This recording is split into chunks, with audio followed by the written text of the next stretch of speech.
ಬರಬೇಕು. ವರ್ತಮಾನವನ್ನು ಕಟ್ಟುವಂತಹ ಮತ್ತು ಭವಿಷ್ಯವನ್ನು ರೂಪಿಸುವಂತಹ ಚಿಂತನೆ ಇರುವಂಥವ್ರು ಬರಬೇಕು. ಅವ್ರು ಬರ್ತಾ ಇಲ್ವಲ್ಲ. ಆದರೆ ಅವ್ರನ್ನ ಆಯ್ಕೆ ಮಾಡ್ತಿರೋರು ಯಾರು? ಜನಸಾಮಾನ್ಯರು ನಾವಿದೇ ಮಾಡೋರು, ನೀರಿಲ್ಲದವರು, ಮಕ್ಕಳನ್ನ ಸ್ಕೂಲ್ಗೆ ಯಾವುದೋ ಖಾಸಗಿ ಶಾಲೆಗೆ ಕಳಿಸ್ಲಾರದೆ, ಗೌರ್ಮೆಂಟ್ ಶಾಲೆಗಳಲ್ಲೂ ಹೋಗಿ ನೋಡಲಾರದೆ, ಯಾವುದೋ ಆಸ್ಪತ್ರೆಗೆ ಹೋದಾಗ 1,00,000 2 ಲಕ್ಷ ಸಾಲ ಮಾಡಿಕೊಂಡು, ಆಸ್ತಿ ಮಾಡಿಕೊಂಡು, ಸಾಲ ಮಾಡಿಕೊಂಡು ತಮ್ಮ ಕುಟುಂಬದ ಸದಸ್ಯನ ಮನೆ ಕರ್ಕೊಂಡು ಬರುವಂತ ಬಡವರು ತಾನೆ ಹೆಂಗ್ ಓಟ್ ಆಗ್ತಾ ಇದ್ದಾರೆ? ಹಣ್ಣಕ್ಕೆ, ಹೆಂಡಕ್ಕೆ. ಇಲ್ಲಾಂದ್ರೆ ನಮ್ಮ ಜಾತಿಯವ್ರು ಕಂಡ್ಲ, ನಿಮ್ ಜಾತಿ ಇವನು ಈ ಲೀಡರ್ ಭ್ರಷ್ಟಾಚಾರ, ಓ ನಮ್ಮ ಜಾತಿಯವನು ಮಾತ್ರ ನಾ ಮಾಡಿರೋದು, ನಿಮ್ ಜಾತಿಯವ್ರು ಮಾಡಿಲ್ವಾ? ಹಿಂಗೆ ಜನ ಎಷ್ಟು ಸಣ್ಣತನದಲ್ಲಿ ಯೋಚನೆ ಮಾಡ್ತಾ ಇದ್ದಾರೆ. ನಮ್ಮ ಜಾತಿಯವ್ರು ಏನ್ ಮಾಡಿದ್ರು ಸರಿ, ಬೇರೆ ಜಾತಿಯವನು ಮಾಡಬಾರ್ದು, ಮತ್ತೆ ಬೇರೆ ಜಾತಿಯವರು ನಮ್ಮ ಜಾತಿಯ ನಾಯಕನ ಬಗ್ಗೆ ಮಾತಾಡಬಾರ್ದು. ಸಮಾಜ ಅಂದ್ರೆ ಹೀಗೆ ಇರುತ್ತೆ. ಹಣಕ್ಕೆ, ಹೆಂಡಕ್ಕೆ, ಜಾತಿಗೆ, ಕೋಮಿಗೆ ವಿಷ ತುಂಬಿಕೊಂಡು ಇವತ್ತು ಸಮಾಜದ ಜ್ವಲಂತ ಸಮಸ್ಯೆಗಳು ಅಂತ ಹೇಳಿದ್ರು ಮುಖ್ಯ ದಾರಿಯಲ್ಲಿ ಚರ್ಚೆ ಆಗ್ತಾ ಇಲ್ಲ. ಅವು ನಿರುದ್ಯೋಗ ಚರ್ಚೆ ಆಗ್ತಾ ಇದೆಯಾ? ನಿರುದ್ಯೋಗಿಗಳಿಂದ ತುಂಬಿರುವಂತ ಒಂದು ಕರ್ನಾಟಕ, ಅದು ಒಳ್ಳೆ ಕರ್ನಾಟಕ ಆಗುತ್ತಾ? ಸಾಧ್ಯ. ಇವತ್ತು 2,000 STIಗಳಿಗೆ 5 ಲಕ್ಷ 6 ಲಕ್ಷ ಜನ ಪರೀಕ್ಷೆ ಬರೀತಾರೆ. ಅದರಲ್ಲಿ PhD ಮಾಡಿದ್ರು. ಮೊನ್ನೆ ತಾನೇ ನಾನು ಹೇಳ್ತಾ ಇದ್ದೆ, ಸಲ ಇತ್ತೀಚೆಗೆ ಹೇಳಿದ್ದೀನಿ, ಒಬ್ಬ ಕಾನ್ಸ್ಟೇಬಲ್ ಕೆಲಸಕ್ಕೆ ಸೇರ್ಕೊಂಡಿದ್ದಾನೆ. ಕಾನ್ಸ್ಟೇಬಲ್ಗೆ ಮಿನಿಮಮ್ ಕ್ವಾಲಿಫಿಕೇಶನ್ PUC. ಈಗ ಏನು ಮಾಡಿರೋದು MA, B.Ed, PhD. ಎಂತಹ ನಿರುದ್ಯೋಗ ಇದೆ ನಮ್ಮ ರಾಜ್ಯದಲ್ಲಿ. ಇಷ್ಟು ನಿಕೃಷ್ಟವಾದಂತಹ ಸ್ಥಿತಿಯಲ್ಲಿ ರಾಜ್ಯ ಜನ, ಅದೇ ಜನ ಇವತ್ತು ಭ್ರಷ್ಟರಿಗೆ, ಕದಿಮರಿಗೆ, ಅಯೋಗ್ಯರಿಗೆ ಓಟ್ ಹಾಕ್ತಾ ಇದ್ದಾರೆ. ಜಾತಿ ನೋಡ್ಕೊಂಡು, ಹಣಕ್ಕೆ, ಹೆಂಡಕ್ಕೆ, ಅವರ ಭವಿಷ್ಯದ ಬಗ್ಗೆನೇ ಕಾಳಜಿ ಇಲ್ಲ. ಒಂದು ವಿಸ್ಮೃತಿ ಆವರಿಸ್ಬಿಟ್ಟಿದೆ ಸಮಾಜದಲ್ಲಿ. ಆ ವಿಸ್ಮೃತಿಯನ್ನ, ಆ ಪೊರೆಯನ್ನ ಕಳಚಿ ಒಳ್ಳೆಯ ರಾಜಕಾರಣವನ್ನ ಬೆಂಬಲಿಸಿ ಅಂತ ಹೇಳುವಂತಹ ಹೋರಾಟದಲ್ಲಿ ಇವತ್ತು ಕರ್ನಾಟಕ ರಾಷ್ಟ್ರ ಸಮಿತಿ ಪಕ್ಷ ನಡ್ಕೊಂಡಿದೆ. ನೀವು ಹೇಳಿದಂತ ಎಲ್ಲ ಸಮಸ್ಯೆಗಳಿಗೆ ಪರಿಹಾರ ಒಳ್ಳೆಯ ರಾಜಕಾರಣದಲ್ಲಿದೆ. ನಮ್ಮ ಹೋರಾಟಗಳಲ್ಲ. ಹೋರಾಟ ಒಂದು ಹಂತಕ್ಕಷ್ಟೇ. ಸ್ಪಂದಿಸುವಂತಹ ಜನ ಇದ್ರೆ ಹೋರಾಟಕ್ಕೆ ಬೆಲೆ ಇರುತ್ತೆ. ನಿಮಗೆ ನಾಳೆ ಒಂದು ಹೋರಾಟದ ಮೂಲಕ ಯಾರು ಜನ ನಿಮ್ಮಿಂದ ಬರ್ತಾರೆ, ಅವರು ಮತವಾಗಿ ಪರಿವರ್ತನೆ ಆಗಬೇಕು. ಆ ಮತವಾಗಿ ಪರಿವರ್ತನೆ ಆದಾಗಲೇ ಈ ಒಂದು ಸಮಸ್ಯೆಗಳಿಗೆಲ್ಲ ಒಂದು ಸೊಲ್ಯೂಷನ್ ಸಿಗತ್ತೆ. ಆದ್ರೆ ಈ ಒಂದು ವಿಚಾರಗಳನ್ನ ನೀವು ಜನದ ಮುಂದೆ ತಗೊಂಡು ಹೋಗ್ಬೇಕಂದ್ರೆ ನೀವು ಒಂದು ಹಲವಾರು ಹೋರಾಟಗಳನ್ನ ಮಾಡಬೇಕಾಗುತ್ತೆ. ಯಾವುದೇ ಪಕ್ಷ, ತಾವು ಹೇಳಿದ್ರಿ JPO ಮೂವ್ಮೆಂಟ್ ನಡೀತು ಈ ದೇಶದಲ್ಲಿ. JP ಮೂವ್ಮೆಂಟ್ ನಡೆದಿ ತಾವು ಹೇಳಿದ ಭ್ರಷ್ಟಾಚಾರದ ವಿರುದ್ಧ, ಆದ್ರೆ ಅದು ವಿಸ್ತೃತವಾಗಿ ಜನ ಮನಸ್ಸನ್ನ ತಲುಪಿತು. ಹಾಗೆ ತಾವು ಕನ್ನಡಿಗ, ಕರ್ನಾಟಕ ಆಧಾರಿತವಾದಂತಹ ಹಲವು ವಿಚಾರಗಳನ್ನ ತಾವು ತಗೊಂಡಾಗ ಖಂಡಿತ ಜನ ತಮ್ಮಿಂದ ಬರ್ತಾರೆ. ಪರಿವರ್ತನೆ ಮಾಡೋದು ತಮ್ಮ ಕೈಯಲ್ಲಿ. ನೀವು ಹೇಳಿದ್ರು ಒಂದು ಹಂತಕ್ಕೆ. ಆವತ್ತಿನ ಸಂದರ್ಭ ಬೇರೆ. ಅವತ್ತು ಒಳ್ಳೆಯದನ್ನ ಬೆಂಬಲಿಸುವಂತಹ ಜನ ಜಾಸ್ತಿ. ಇಷ್ಟು ವಿಘಟಿತವಾಗಿರಲಿಲ್ಲ ಸಮಾಜ. ಬಸವಣ್ಣನ ಕುಲ ನೋಡಿ ಜನ ಬೆಂಬಲಿಸಿದ ಬಸವಣ್ಣ, ಕುವೆಂಪು ಅವರ ಜಾತಿ ನೋಡಿ ಜನ ಬೆಂಬಲಿಸಿದ್ರ, ಅಣ್ಣ ಅವ್ರು ಯಾವ ಜಾತಿ ಅಂತ ಎಷ್ಟು ಜನ ಗೊತ್ತಿದೆ. ಕನಕದಾಸ ಜಾತಿ ನೋಡ್ಕೊಂಡು ಜನ ಇವತ್ತು ಗೌರವಿಸ್ತಾರ. ಯಾರು ದೇವರಾಜ ಅರಸು ಯಾವ ಜಾತಿ ಅಂತ ಜನ ಗಮನಿಸ್ತಾರ. ನಾವು ಯಾವ್ದು ಹಿಂದಿನ ತಗೊಂಡಾಗ. ಆದ್ರೆ ಇವತ್ತಿಗೆ ಮಾತೆತ್ತಿದ್ರೆ ಒಂದು ವರ್ಗ ಜಾತಿ ಅನ್ನುತ್ತೆ, ಇನ್ನೊಂದು ವರ್ಗ ನನ್ಗೇನ್ ಸಿಗುತ್ತೆ ಅನ್ನುತ್ತೆ. ಇದ್ರ ಮಧ್ಯದಲ್ಲಿ ಎಲ್ರು ಬಿಡು, ರಾಜಕಾರಣನೇ ಸರಿ ಇಲ್ಲ, ಇವರು ಒಳ್ಳೆ ಜನ, ಪ್ರಾಮಾಣಿಕರು, ಆದ್ರೆ ರಾಜಕಾರಣ ಇಷ್ಟ ಇಲ್ಲ ನನಗೆ, ನಾನು ರಾಜಕೀಯದ ಬಗ್ಗೆ ಮಾತಾಡಲ್ಲ. ನಾವು ಏನ್ ತಿನ್ಬೇಕು, ಏನ್ ಉಣ್ಣಬೇಕು, ಏನ್ ಉಡಬೇಕು, ಯಾವ ರೋಡ್ ಹೋಗ್ಬೇಕು, ಯಾವ ಶಾಲೆ ಕಳಿಸ್ಬೇಕು, ನಮ್ಮ ಮಕ್ಕಳಿಗೆ ಉದ್ಯೋಗ ಏನ್ ಸಿಗ್ಬೇಕು, ಎಲ್ಲಾನು ತೀರ್ಮಾನ ಮಾಡೋದು ರಾಜಕಾರಣ ಅಲ್ವಾ? ಪ್ರಜಾಪ್ರಭುತ್ವದಲ್ಲಿ ಪ್ರತಿಯೊಂದನ್ನು ಪ್ರಜಾಪ್ರಭುತ್ವದಲ್ಲಿ ಹಿಂದಿನ ರಾಜ್ಯಗಳ ಕಾಲದಲ್ಲಿ ನೀವೇನ್ ದುಡಿತೀರೋ ಅದನ್ನ, ನೀವೇನ್ ಬೆಳಿತೀರೋ ಅದ್ರಲ್ಲಿ ಇಷ್ಟು % ನಮ್ಗೆ ಕೊಟ್ಬಿಡ್ರಪ್ಪ. 10 ಕಂಡ್ಗ ಬೆಳೆದ್ರೆ 1 ಕಂಡ್ಗ ರಾಜ್ಯಕ್ಕೆ ಹೋಗ್ಬೇಕು, ಮಿಕ್ಕಿದ್ದು ನೀವ್ ಹೆಂಗಾದ್ರೂ ಮಾಡ್ಕೊಳ್ಳಿ. ಊರಲ್ಲಿ ಗ್ರಾಮ ಪಂಚಾಯತ್, ಊರಲ್ಲಿ ಪಂಚರು ಅವರು ಸೇರ್ಕೊಂಡು ಒಂದಷ್ಟು ತೀರ್ಮಾನ ಮಾಡ್ಕೊಳ್ತಾ ಇದ್ರು. ಮಿಕ್ಕಿದ್ದೆಲ್ಲ ಏನೋ ಒಂದು ಆಚಾರಗಳಲ್ಲಿ ನಡೀತಾ ಇತ್ತು. ಇವತ್ತು ಹಾಗಲ್ಲ. ಇವತ್ತು ಮೊನ್ನೆ ಕೋವಿಡ್ ಆದಾಗ ನಾವು ಉಡಬೇಕೋ ಸುಡಬೇಕೋ, ಕೂತ್ರೆ ಹೇಗೆ ಉಡಬೇಕು, ಸುಟ್ರೆ ಹೇಗೆ ಸುಡಬೇಕು ತೀರ್ಮಾನ ಮಾಡಿದ್ಯಾರು? ಇವತ್ತು ಸ್ಕೂಲ್ಗೆ ಯೂನಿಫಾರ್ಮ್ ಹಾಕ್ಬೇಕು, ಹಾಕ್ಬಾರ್ದು, ಹಾಕೊಂಡ್ರೆ ಯೂನಿಫಾರ್ಮ್ ಹೇಗಿರ್ಬೇಕು, ಯಾವ್ದು ತೀರ್ಮಾನ ಮಾಡ್ತಾ ಇದೆ. ಇವತ್ತು ಸ್ಕೂಲಲ್ಲಿ ಮಕ್ಕಳಿಗೆ ನಾವು ಡಬ್ಬ ಕಳಿಸೋವಾಗ ಡಬ್ಬದಲ್ಲಿ ಏನಿರ್ಬೇಕು, ಏನಿರಬಾರ್ದು ಅಲ್ವಾ? ಪ್ರತಿಯೊಂದು ತೀರ್ಮಾನ ಆಗ್ತಿರೋದಿಲ್ಲ ತಾನೆ. ಓದಿದ್ಮೇಲೆ ಅವನು ಉದ್ಯೋಗಿ ಪಡ್ಕೋಬೇಕು, ನಿರುದ್ಯೋಗಿ ಆಗಿರ್ಬೇಕು. ಇಲ್ಲ, ನಮ್ಮ ಹಾಗಾಗಿ ಹೇಳೋರು ರಾಜಕೀಯ ಎಲ್ಲಿಂದ ಶುರುವಾಗತ್ತೆ ಅಂದ್ರೆ ಅಡಿಗೆ ಮನೆಯಿಂದ ಶುರುವಾಗತ್ತೆ. ಯಾಕಂದ್ರೆ ಊಟ ತಿಂಡಿ ಅಲ್ಲಿಂದ ಶುರುವಾಗುತ್ತೆ. ಹೌದು. ಹಾಗೆ ಪ್ರತಿಯೊಬ್ಬ ಮನುಷ್ಯನಿಗೂ ಕೂಡ ಜನಜನಿತವಾಗಿ ರಾಜಕಾರಣ ಇರುತ್ತೆ. ಸಕ್ರಿಯವಾಗಿ ಪ್ರಾಮಾಣಿಕರು ಯಾವಾಗ ರಾಜಕಾರಣಕ್ಕೆ ಬರ್ತಾರೆ ಖಂಡಿತವಾಗಿ ಬದಲಾವಣೆ ಆಗುತ್ತೆ. ನಮಗೆ ಈ ಸಂದರ್ಭದಲ್ಲಿ ಸ್ಪಂದನೆ ಚೆನ್ನಾಗಿದೆ. ನಾವು ಎಷ್ಟು ಜನಕ್ಕೆ ಮುಟ್ಕೊಂಡಿದ್ವಿ ಅಷ್ಟು ಜನ ಸ್ಪಂದನೆ ಇದೆ.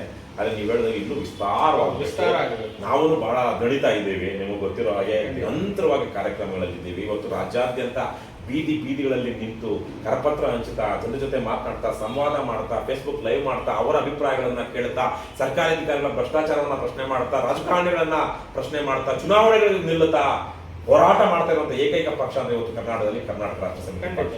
ಹಾಗಾಗಿ ಇದನ್ನು ಇನ್ನೂ ಜಾಸ್ತಿ ಆಗ್ಬೇಕಾದ್ರೆ ನಿಮ್ಮಂತವರು ಹೋರಾಟಗಾರರು ಬೇರೆ ಬೇರೆ ರಾಜಕೀಯದಲ್ಲಿ ಸಕ್ರಿಯವಾಗಿಲ್ಲ, ಅದು ನಮ್ಮದೇ ಆದ ನೆಲೆಯಲ್ಲಿ ನಾವು ಸಾಮಾಜಿಕ ಹೋರಾಟಗಳಲ್ಲಿ ತೊಡ್ಕೊಂಡಿದ್ದೀವಿ ಅನ್ನೋಂಥವ್ರು ಸಹ ಕೈ ಜೋಡಿಸಬೇಕು. ಯಾವುದೋ ಕಾರಣಕ್ಕಾಗಿ ಕೈ ಜೋಡಿಸಿಲ್ಲ ಅಂದ್ರೆ ಬಾಹ್ಯ ಬೆಂಬಲವನ್ನಾಗಲಿ ನೈತಿಕ ಬೆಂಬಲವನ್ನಾಗಲಿ ಇಂಥವ್ರಿಗೆ ಈ ಸಲ ನೋಡಿ ಮೊನ್ನೆ ತೀರ್ಮಾನ ಮಾಡಿದ್ರು ರೈತರು, ಆ ರೈತರು ಓಟ್ ಹಾಕಿದ್ರು ಬಿಟ್ಟರೆ ಅದು ಬೇರೆ ಪ್ರಶ್ನೆ. ಅದೇ ನಿಮ್ಮಂಥವ್ರು ಇಂತಹ ವಿಚಾರ ಕಾರಣಕ್ಕಾಗಿ ನಾವು ಕರ್ನಾಟಕ ರಾಷ್ಟ್ರ ಸಮಿತಿ ಪಕ್ಷವನ್ನು ಬೆಂಬಲಿಸ್ತೀವಿ ಅಂತ ಘೋಷಣೆ ಮಾಡಿದಾಗ ಅದು ಬೇರೆ ರೀತಿಯ ಒಂದು ಏನಂತಾರೆ ಒಂದು ವಾತಾವರಣವನ್ನು ಸೃಷ್ಟಿ ಮಾಡುತ್ತೆ. ನಮಗದು ಇವತ್ತಿನ ಸಂದರ್ಭಕ್ಕೆ ಅದು ತೀರಾ ಅತ್ಯಗತ್ಯವಾಗಿದೆ. ಆಗ ಮಾತ್ರ ನಾವು ಮುಂದಕ್ಕೆ ಹೋಗೋದಕ್ಕೆ ಸಾಧ್ಯ ಆಗುತ್ತೆ. ಖಂಡಿತ. ಈಗ ರವಿಕೃಷ್ಣ ರೆಡ್ಡಿರವರು ತಮ್ಮ ಸಂಪೂರ್ಣ ಒಂದು ಅನುಭವಪೂರ್ಣವಾದಂಥ ಮಾತುಗಳನ್ನ ಕನ್ನಡಿಗ ಕರ್ನಾಟಕಕ್ಕೋಸ್ಕರ ಅವರು ನಮ್ಮ ಮುಂದೆ ಚರ್ಚೆ ಮಾಡಿದ್ದಾರೆ. ನಾವು ಕೂಡ ಅವ್ರಿಗೆ ಎಲ್ಲ ಒಂದು ಒಳ್ಳೆಯ ಹೋರಾಟಗಳಿಗೆ ಮತ್ತು ಅವ್ರು ಮಾಡ್ತಕ್ಕಂಥ ಪ್ರಾದೇಶಿಕ ಭಾವನೆಗಳಿಗೆ ನಾವು ಕೂಡ ಎಲ್ಲರೂ ಕೂಡ ಕೈ ಜೋಡಿಸೋಣ ಅಂತ ಈ ಮಾತಲ್ಲಿ ನಾನು ಹೇಳ್ತಾ ಇದ್ದೀನಿ. ಮುಂದೆ ಈಗ ಸೆಪ್ಟೆಂಬರ್ 14 ಏನು ಹಿಂದಿ ದಿವಸ ಅಂತ ಹೇಳಿ ಬರ್ತಾ ಇದೆ, ತಾವು ಕೂಡ ಏನು ನಮ್ಮ ಕನ್ನಡಿಗರ ಮೇಲೆ ಹಿಂದಿ ಏರಿಕೆ ಆಗ್ತಿದೆ, ಅತಿ ಹೆಚ್ಚಿನದಾಗಿ ಕನ್ನಡಿಗರ ಮೇಲೆ ಇವತ್ತು ಹಿಂದಿ ಏರಿಕೆ ಆಗಿದೆ. ಇಲ್ಲಿ ಬಾಳಕ್ಕೆ ಬದುಕಕ್ಕೆ ಬಂದಂತ ಹಲವಾರು ಯಾರನ್ನೂ ನಾವು ಕೂಡ ಹೋಗಿ ಅಂತ ಹೇಳಲ್ಲ, ಆದ್ರೆ ಕನಿಷ್ಠ ನಾವು ಯಾರ್ದಾರು ಮನೆಗೆ ಹೋಗಿ ಒಂದೊತ್ತು ಕಾಫಿ ಕುಡಿದು ಊಟ ಮಾಡಿದ್ರೆ ಒಂದು ಕೃತಜ್ಞತಾ ಭಾವದಿಂದ ನಾವು ಮೆರೆತೀವಿ. ಇಲ್ಲಿ ಬಂದು ಬದುಕನ್ನ ಕಟ್ಕೊಂಡಿದ್ದಾರೆ. ಬದುಕನ್ನ ಕಟ್ಕೊಂಡಂತ ಸಂದರ್ಭದಲ್ಲಿ ಇಲ್ಲಿರೋ ಭಾಷೆನ, ಇಲ್ಲಿರೋ ಜನಗಳನ್ನೇ ಅವರು, ಇಲ್ಲಿರೋ ಊರುಗಳನ್ನೇ ಅವರು ಬೈತಾರೆ ಅಂದ್ರೆ ಯಾವ ಮಟ್ಟಕ್ಕೆ ಅವ್ರ ದಾಷ್ಟ್ಯ ಆಗಿದೆ.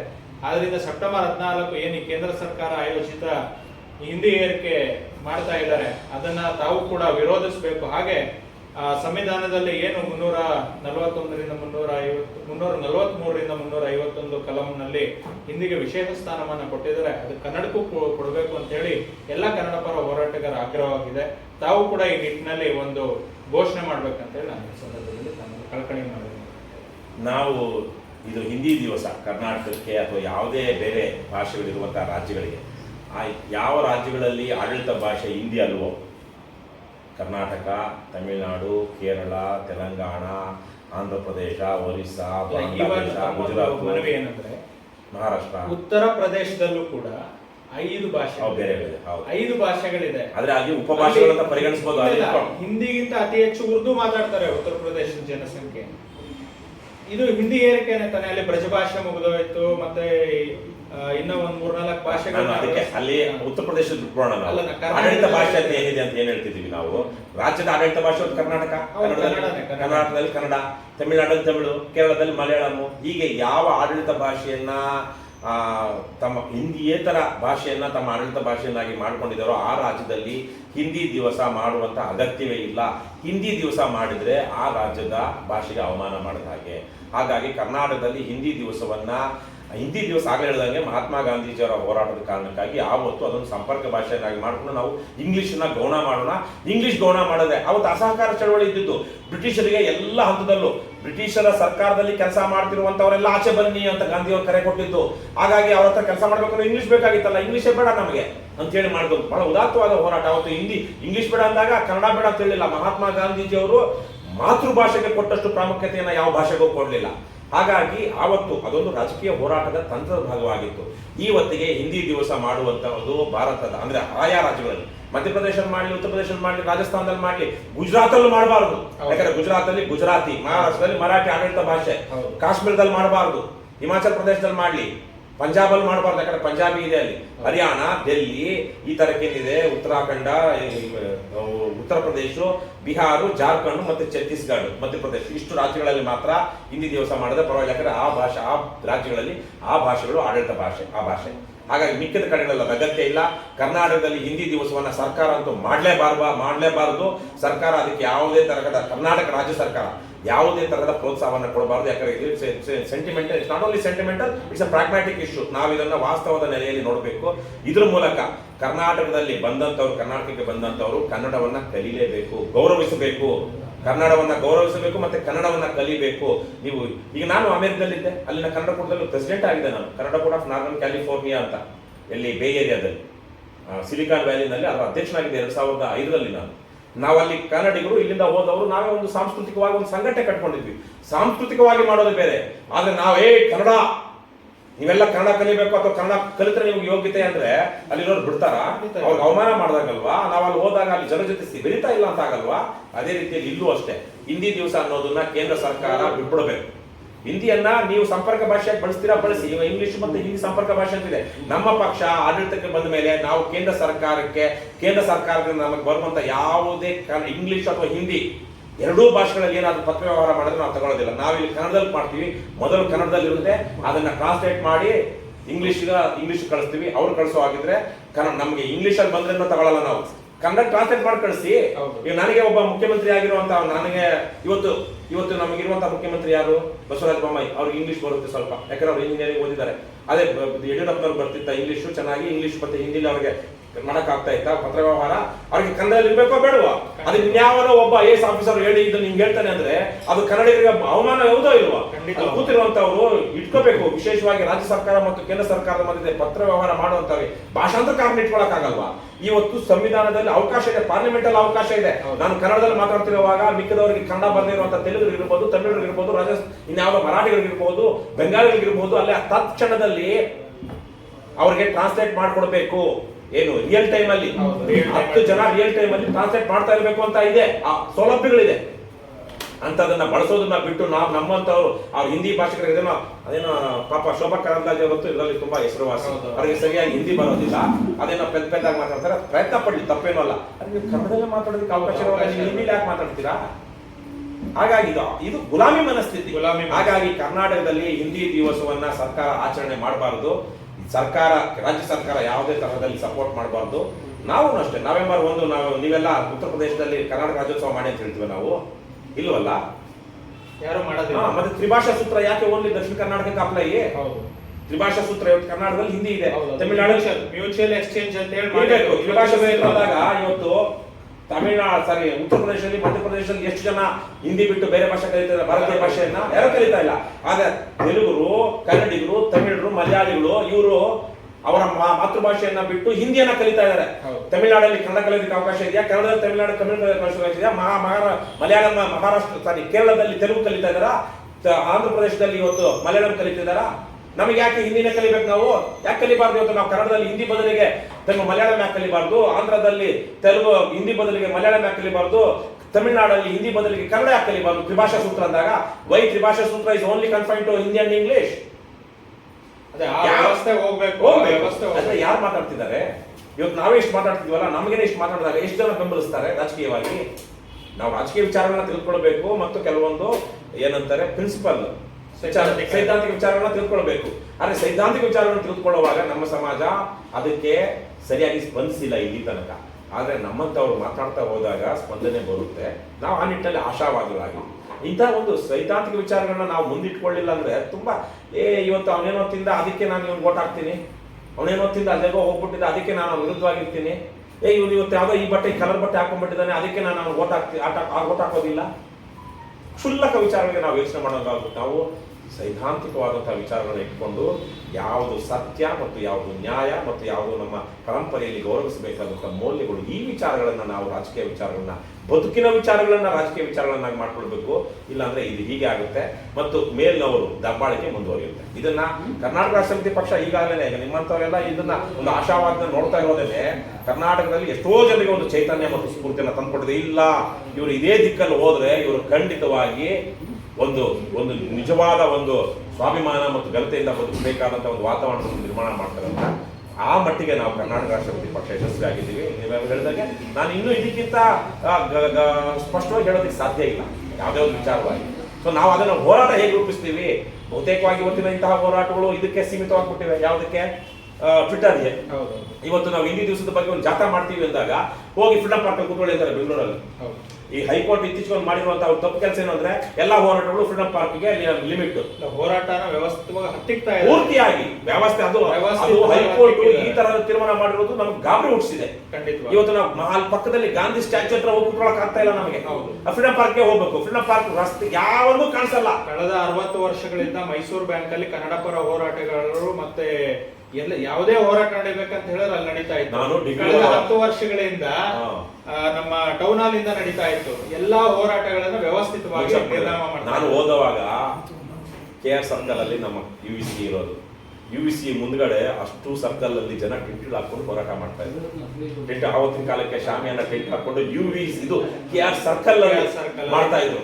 ಗೋಪಾಲಗೌಡ ವೃತ್ತದಲ್ಲಿ ಮಾಡ್ತಾ ಇದ್ರು. ಏನು ವಿಧಾನಸೌಧ ಮುಂದೆ ನಿಂತ್ಕೊಂಡು ಮಾಡ್ತಾ ಇದ್ರು. ಇವತ್ತು ಇಲ್ಲ, ಹೋರಾಟಗಳು ಕಾಣಿಸ್ಬಾರ್ದು. ನಿನ್ನೆ ತಾನೇ ನಾನು ಒಂದ್ ಕಡೆಗೆ ಹೋಗಿದ್ದೆ, ಯಾವ್ದೋ ನಾನು ವಾಸನ ಮಾಡ್ತಿರೋದು NCVನಲ್ಲಿ. ನಿನ್ನೆ ಕೋರಮಂಗಲಕ್ಕೆ ಹೋಗಿದ್ದೆ, ನಾನು ಮನೆಗೆ ಹೋಗೋದಿಲ್ಲ, ಮನೆ ಹತ್ರ ತನಕ ಹೋಗಿದೆ, ಯಾಕಂದ್ರೆ ಇನ್ನೊಂದು ವಿಷಯ ಇತ್ತು. ಅಲ್ಲಿ ಪಕ್ಕದಲ್ಲೇ ಇಂಡೋರ್ ಸ್ಟೇಡಿಯಂ ಇದೆ. ಇಂಡೋರ್ ಸ್ಟೇಡಿಯಂ ಅಲ್ಲಿ ಯಾವ್ದೋ ಒಂದು ಇಂಟರ್ನ್ಯಾಷನಲ್ ಏನೊಂದು ಯಾವ್ದೋ ನ್ಯಾಷನಲ್ ಇಂಟರ್ನ್ಯಾಷನಲ್ ಪ್ರೋಗ್ರಾಮ್ ನಡೀತಾ ಇದೆ ಅಂತೆ. ಅದಕ್ಕೆ ಅಲ್ಲಿ ಅದ್ರ ಎದುರುಗಡೆನೆ, ಸ್ಟೇಡಿಯಂ ಎದುರುಗಡೆನೆ ಒಬ್ಬ ಟೈರ್ ಅಂಗಡಿ, ಪಂಚರ್ ಅಂಗಡಿ ಇಟ್ಕೊಂಡಿದ್ದಾನೆ, ಕಾಣಿಸ್ಬಾರ್ದು ಅಂತ. ಅದಕ್ಕೆ ಏನ್ ಹಾಕಿದ್ದಾರೆ, ಶಾಮಿಯಾನ ಹಾಕಿ ಮುಚ್ಚಿಬಿಟ್ಟಿದ್ದಾರೆ.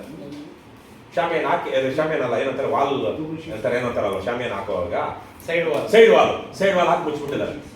ಇಂತಹ ನೀಚವಾಗಿ ಇವತ್ತು ನಮ್ಮ ಆಡಳಿತ ನಡೆಸ್ಕೊಳ್ತಾ ಇದೆ. ಏನ್ ಕಾಣಿಸ್ಬಾರ್ದು, ಹೋರಾಟಗಳು ಕಾಣಿಸ್ಬಾರ್ದು.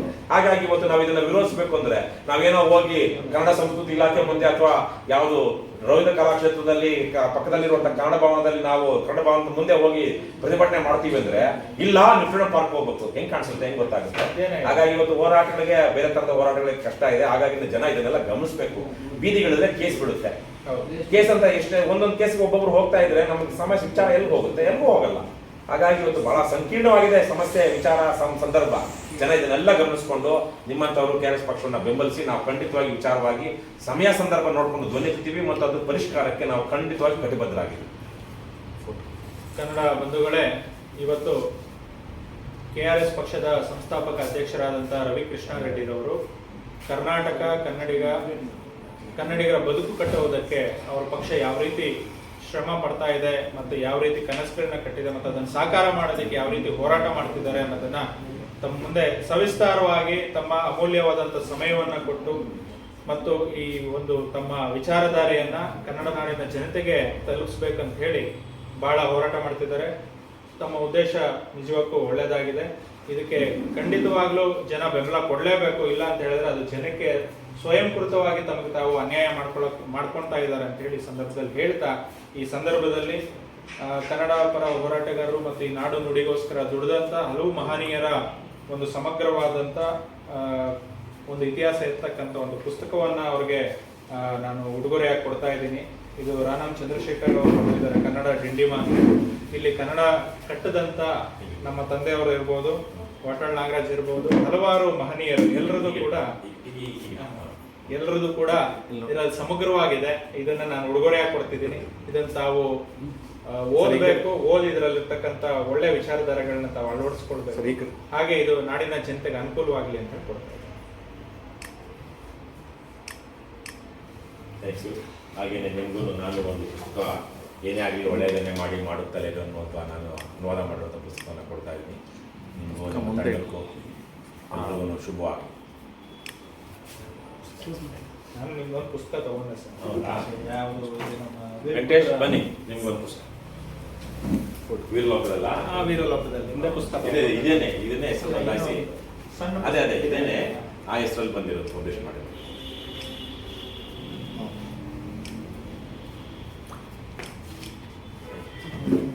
ಒಳ್ಳೇದು ಮಾಡಿ ಫೋಟೋ ಅಂತ ತೆಗೆಯೋದ್ರಲ್ಲಿ ಯಾವ್ದ್ರಲ್ಲಿ